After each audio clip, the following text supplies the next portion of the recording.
या कुक्षि विवरे कृत्वा स्वयं रक्षति सर्वतः।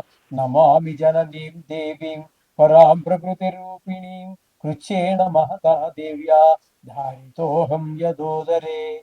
तत्प्रसादात् जगदृष्टं मातुर्नित्यं नमोऽस्तु ते। पृथिव्या यानि तीर्थानि सागरादीनि सर्वतः वसन्ति यत्र तावनोमि मातरं भूतिहेतवे। మాతృదేవో భవ పితృదేవో భవ. ఇప్పుడు మనము ఏప్రిల్ నెల 2026 ద్వాదశ రాశుల వారికి గోచార ఫలితాలు ఏ విధంగా ఉన్నాయో సశాస్త్రీయమైన పద్ధతిలో తెలుసుకునే ప్రయత్నం చేద్దాము. ఇందులో నా కల్పనలు కానీ అబోధ కల్పనలు కానీ ఏమీ ఉండవండి. శాస్త్రం ఎంతవరకు చెప్పిందో అంతవరకు చెప్పడం జరుగుతుంది. ఇంకో ముఖ్యమైన విషయం ఏమిటంటే ఇది గోచార ఫలితాలు మాత్రమే. దీని మీద మీ జాతకాన్ని ఎవరి జాతకాన్ని కూడా గోచారం నిర్దేశించజాలదు. కొంతవరకు ఇండికేట్ చేస్తుంది, తెలియజేస్తుంది అంతవరకే. అది ఎంతవరకు అంటే 10 నుంచి 15% మాత్రమే. అది నిష్ణాతులైన వారు చెబితే. మిగతాదంతా కూడా మన వ్యక్తిగత జాతకము. ఎవరి వ్యక్తిగత జాతకం, ఏ డేట్లో పుట్టారు, ఏ టైంలో పుట్టారు, ఏ ఊరిలో పుట్టారు అనేటటువంటి దాని మీద ఆధారపడి ఉంటుంది. అది 100% ఇది ఒక 15 వేసుకోండి. 75, 80, 90 ఇంకా 100కి 100 పాళ్ళు కావాలంటే బ్రహ్మదేవుడు తప్పితే మరి ఎవ్వరు కూడా దాన్ని కరెక్ట్గా చెప్పలేరు. కాబట్టి దీని గురించి ఊరికే కంగారు పడిపోక్కర్లేదు. 4 గ్రహాలు ఎక్కువగా ఉన్నాయని సంతోషపడవలసిన పని లేదు. అందుచేత ఇంకోటి ఏంటంటే నేను ఇందులో మిమ్మల్ని భయపెట్టేసి ఏదో చేసేయాలి, జపాన్ పెట్టేయాలి అనే అటువంటి ఏవో ఆలోచనలు కానీ దుష్టాలోచనలు కానీ లేదు. భయ మిమ్మల్ని సంతోష పెట్టడం కోసం, మిమ్మల్ని ఇంప్రెస్ చేయడం కోసం, మీకేదో ఒక లేడీ వచ్చేస్తుందో నాది గ్యారంటీ రాసి పెట్టుకో, ఇలాంటి మాటలు ఎక్కడా శాస్త్రంలో ఏ శాస్త్రకారుడు చెప్పలేదు. నేను చెప్పను. మీరు అది చెప్పేవారు చెప్తారు. వారికి ఎక్కడో ఏదో ఆధారం ఉండి ఉండొచ్చు అని అనుకుంటాను. అయితే మా దగ్గర అయితే అది లేదు. నాకు తెలిసినంత వరకు లేదు ఎక్కడా కూడా. ఒకవేళ ఉందేమో తెలియదు పూర్తిగా. 100కి 100 పాళ్ళు పూర్తిగా 199% నాకు తెలిసినంత వరకు ఎక్కడా ఏ విధమైనటువంటి ఈ గ్యారంటీలు రాసి పెట్టుకోవడాలు ఏమీ లేవు. అందుచేత శాస్త్రం ఎంతవరకు జరిగిందో అంతవరకు చెప్పడం జరుగుతుంది. వృశ్చిక రాశి వారికి ఏప్రిల్ నెల 2026 నెలంతా కూడా గోచార ఫలితాలు ఏ విధంగా ఉన్నాయో సశాస్త్రీయమైన పద్ధతిలో మనం తెలుసుకునేటువంటి ప్రయత్నం చేద్దాము. ఇక్కడ మనకి ఈ చతుర్థ స్థానంలో వృశ్చిక రాశి వారికి చతుర్థ స్థానంలో అంటే వృశ్చికంలోను, ధనస్సులోను, మకరంలోను అన్ని శుద్ధంగానే ఉన్నాయి. అంటే ఏ ఒక్క గ్రహము లేదు. ఇక 4వ స్థానమైనటువంటి కుంభంలో రాహు నెలంతా ఉంటారు. ఆయన రాహు చతుర్థ స్థానంలో యోగించజాలరు. దీన్ని సుఖస్థానం అంటారు. అలాగే బుధుడు ఒక 9 రోజులు ఉంటున్నారు, కుజుడు ఒక 2 రోజులు ఉంటున్నారు. ఈ 4వ స్థానంలో 3 గ్రహాల యొక్క కలయిక ఉన్నది. ఇందులో ఈ కుజుడు రాహు ప్రతికూల ఫలితాలు ఇస్తూ ఉన్న 2 రోజులు మాత్రమే కుజుడు. కానీ బుధుడు 9 రోజులు ఉంటున్నారు. ఆయన కూడా ఇక్కడ మనకి ప్రతికూలమైనటువంటి ఫలితాలే ఉన్నాయి. అంచేత మూడు గ్రహాలు కూడా వ్యతిరేకమైన ఫలితాలు ఉన్న కారణంగా విద్య విషయంలోను, భూమి విషయంలోను, గృహ విషయంలోను, అలాగే వాహన విషయంలోను, మన స్వభావ విషయంలోనూ కూడా అన్ని ప్రతికూలమైనటువంటి ఫలితాలే కనపడుతూ ఉన్నాయి. కాబట్టి ముఖ్యంగా ఈ రియల్ ఎస్టేట్ వ్యాపారులకి, వాహనాలు కొత్తవి కొని షోరూమ్ పెట్టుకుని అమ్మే వారికి, లేదు పాతవి కొని వాటికి రిపేర్ చేసి అమ్మేటటువంటి వారికి కూడా ఇది అనుకూలమైన మాసము కాదు ఏప్రిల్ నెల. ఇది గమనించుకోండి. ఇకపోతే బుధుడు 9 రోజుల తర్వాత మళ్ళీ పంచమ స్థానంలోకి వెళ్ళి అక్కడ ఆ నెల ఆఖరి వరకు ఉంటారు. అక్కడ కూడా పంచమ స్థానంలో కూడా బుధుడు గోచార రీత్యా అనుకూలమైన ఫలితాలు కూడా చెడు అంటే సంతానం మీద చెడు ప్రభావాన్ని చూపిస్తాడు. కుజుడు నెలంతా కూడా 2 రోజులు పోతే మిగతా నెలంతా కూడా అక్కడ పంచమ స్థానంలో ఆయన కూడా సంతానం మీదే. రవి 14వ తారీఖు వరకు ఆయన కూడా సంతానం మీదే. శని భగవానుడు 5వ స్థానంలో ఉన్నారు. ఆయన కూడా సంతానం మీద దుష్ప్రభావాలు చూపిస్తున్నారు. కాబట్టి మీ పిల్లల విషయంలో, ఆరోగ్య విషయంలో, చదువు విషయంలో, తిండి విషయంలో, మాట తీరు విషయంలో, అలాగే పిల్లలకి అనేక రకాలైనటువంటి సరదాలు ఉంటూ ఉంటాయి. సంగీతం నేర్చుకునే వాళ్ళు, వాటి మీద శ్రద్ధ తగ్గడం లాంటివన్నీ ఉంటాయి. ఖచ్చితంగా అటు స్కూల్లో ఎలాగో వాళ్ళు శ్రద్ధ చూపిస్తారు, కాదని కాదు.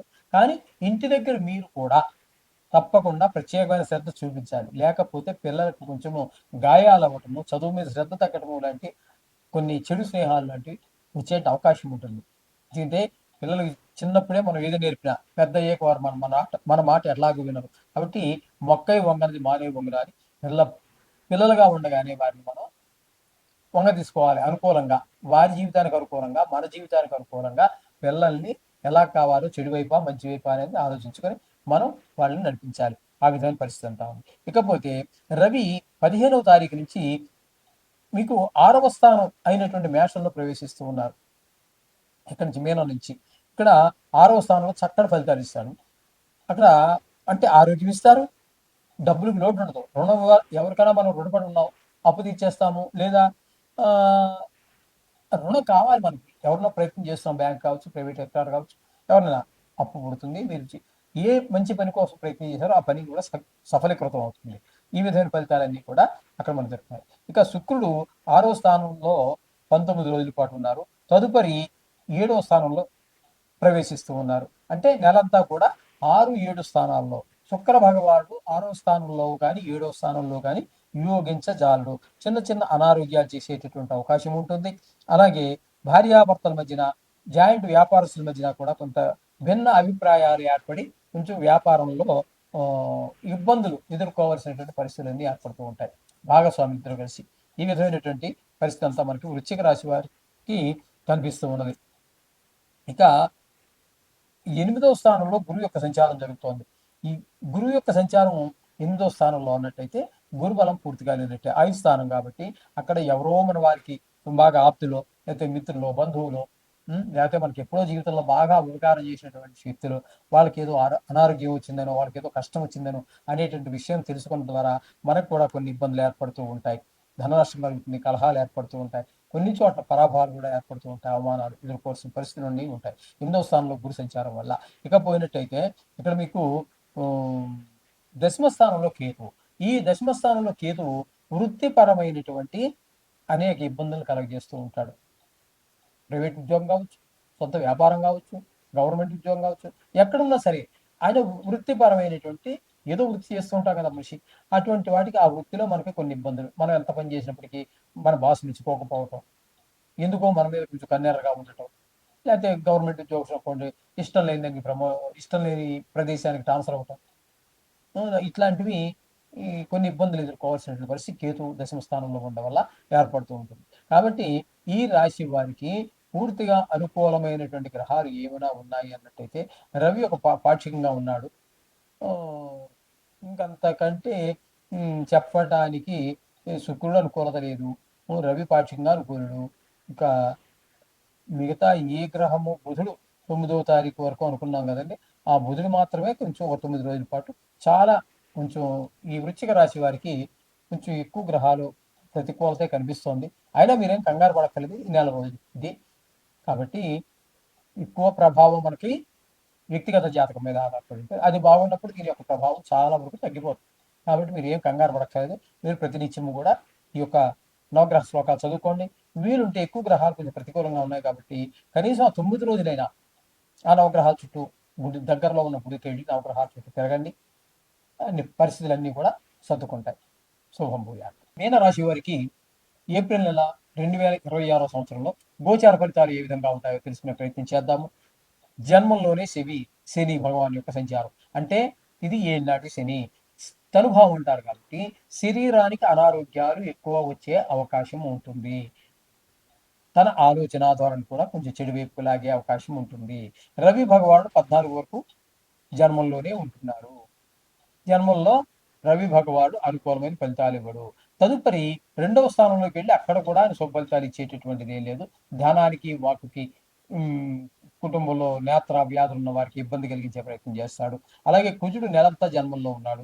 ఈయన వల్ల మాటలో మహాదురుస్థానం వస్తుంది. శరీరానికి గాయాలు అయ్యే అవకాశం ఉండొచ్చు. డ్రైవింగ్లో కావచ్చు, మెట్లు జారి పడడం కావచ్చు, ఏదైనా కావచ్చు. కొంచెం గాయాలు పడేటటువంటి అవకాశం ఎక్కువగా కనిపిస్తుంది. బుధుడు నెలంతా కూడా సుమారుగా అంటే 10వ తారీఖు నుంచి నెలంతా కూడా బుధుడు ఇక్కడ సంచారం చేస్తున్నారు. ఇక్కడ జన్మంలో బుధుడు కూడా అనుకూలమైన ఫలితాలు. అంటే మొత్తం 4 గ్రహాల యొక్క సంచారం జరుగుతుంది. 4 గ్రహాలు కూడా ప్రతికూలమైన ఫలితాలు ఇస్తున్నాయి. కాబట్టి ఆరోగ్య విషయంలో చాలా జాగ్రత్తగా ఉండాలి.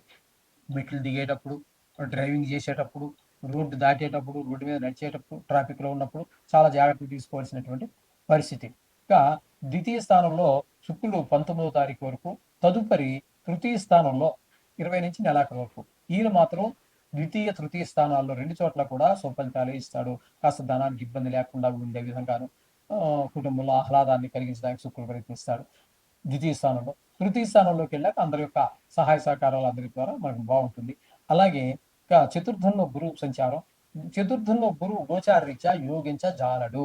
కాబట్టి అక్కడ విద్య, భూమి, ఈ గృహము, వాహనము, స్వభావం ఇలాంటి విషయాల్లో కొన్ని ఇబ్బందులు ఏర్పడుతూ ఉంటాయి.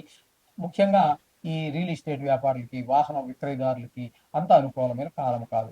ఇకపోతే 6వ స్థానంలో కేతు గ్రహం ఒక సంచారం చేస్తున్నారు. ఈ కేతు 6వ స్థానంలో ఉండటం అనేది చాలా శుభ ఫలితాలు ఇస్తుంది. ఆరోగ్యాన్ని బాగుండేలా చూస్తాడు. అప్పులు మనకేమైనా ఉన్నట్టయితే తీర్చే విధానం ఏర్పడి మనకి చూపిస్తాడు. లేదా అప్పు కోసం ప్రయత్నిస్తున్నామా, అప్పు పుట్టే విధంగా మనకు సహకరిస్తాడు. ఆ తీసుకున్న అప్పుని సక్రమంగా ఉపయోగించుకుని మన అవసరాలు తీర్చుకోవడానికి చాలా అనుకూలమైనటువంటి కాలంగా కేతు మనకి సహకరిస్తాడు ఈ నెల రోజులు కూడా. ఎవరికి? మీనరాశి వారికి. కాబట్టి మీరు మొత్తంగా మనం చెప్పుకోవాలంటే వీరికి అనుకూలమైనటువంటి ఇంకా రాహువు వ్యయ స్థానంలో ఉన్నారు. బుధుడు 9వ తారీఖు వరకు, కుజుడు 2 ఈ 3 గ్రహాలు కూడా వ్యయ స్థానంలో ఉన్నవి. అన్నీ కూడా మనకు కొంచెం ఇబ్బంది పెట్టేటటువంటి ధన వ్యయము, ధన నష్టము ఇట్లాంటివన్నీ జరుగుతూ ఉంటాయి. శత్రు భయము, కొంతమంది కారాగార శిక్షలు పడటం ఈ విధమైన పరిస్థితి. మొత్తంగా మనం చెప్పుకోవాలి అన్నట్టయితే మీనరాశి వారికి ఉపయోగపడే గ్రహం ఏంటంటే ఒక్క శుక్రుడు పూర్తిగా అనుకూలుడు, కేతువు ఒకడు అనుకూలుడు. అంతేనండి. ఈ 2 గ్రహాలు మాత్రమే అనుకూలంగా ఉన్నాయి. తక్కినవన్నీ ప్రతికూలంగానే ఉన్నాయి కాబట్టి వీరు తప్పకుండా చేసు నవగ్రహ చేసుకోవటము. వీలుంటే కనీసం 9 రోజులైనా 41 రోజులు పెద్ద కాలం అక్కర్లేదు. ఎందుకంటే నెలలోనే 41 రోజులు లేవు. మండల కాలం లేదు కాబట్టి నెలంటేనే 30, 31 ఫిబ్రవరి లాంటిదైతే 28 రోజులు, 29 రోజులు వస్తుంది. కాబట్టి కనీసం 9 గ్రహాలకి 9 అనుకూలం మనం లెక్క పెట్టుకున్నా ఒక రెగ్యులర్‌గా కాస్త ఏదో టైంలో మీకు వీలు చిక్కినప్పుడు పొద్దున కావచ్చు, సాయంత్రం కావచ్చు శుభ్రంగా గుడికి వెళ్ళి ప్రదక్షిణ చేసి మీ కష్టాన్ని ఆ నవగ్రహాలు విన్నవించుకోండి. తదుపరి గుడిలో ప్రధాన దైవం ఎవరైతే ఉన్నారో ఆ దేవుడికి ప్రార్థించండి. ప్రార్థించినట్టయితే మీ యొక్క మీ మీద ఆ గ్రహాల యొక్క దుష్ట ప్రభావం అంతా కూడా తగ్గుతుంది. కొంచెం నెలంతా కూడా ఆనందమయంగా జరిగే అవకాశం ఉంటుంది. శుభం భూయాలు.